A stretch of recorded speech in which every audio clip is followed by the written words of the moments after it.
இந்திய அணி ஜிம்பாப்வேக்கு 3 T20 போட்டிகள் கொண்ட தொடர்ல ஆடுறதுக்காக போறாங்க. இன்னைக்கு முதல் போட்டி ஹராரேல 4:30 மணிக்கு தொடங்குது. ஜிம்பாப்வேயை பொறுத்த வரைக்கும் ரொம்ப தயாரா இருக்காங்க இந்தியாவை எதிர்கொள்ள. சமீப காலமா ஜிம்பாப்வே சூப்பரான கிரிக்கெட் ஆடிட்டு வர்றாங்க. வேர்ல்டு கப்ல 2026 T20 வேர்ல்டு கப்ல ஆஸ்திரேலியாவை அடிச்சு விரட்டினாங்க, ஸ்ரீலங்காவை விரட்டி அடிச்சாங்க.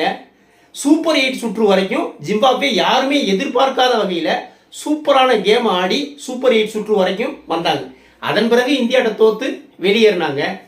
இப்ப இந்தியா அயர்லாந்துக்கு தோத்துட்டு வர்றது அவங்களுக்கு கூடுதல் ஒரு மன பலத்தை கொடுக்கும்.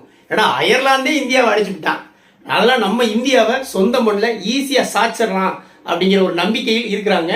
ஜிம்பாப்வேயோட கேப்டன் சிக்கந்தர் ராசா ஒரு ஸ்டேட்மெண்ட்டை விட்டாப்ல, இந்திய அணி எங்களை சாதாரணமா நினைச்சு இங்க வர வேணாம், அவங்களுக்கு கடுமையான சவால் காத்திருக்கு அப்படின்னு ஸ்டேட்மெண்ட்டை விட்டுட்டு வெயிட் பண்ணிட்டு இருக்காங்க. வி ஆர் வெயிட்டிங் அப்படின்னு இருக்காங்க.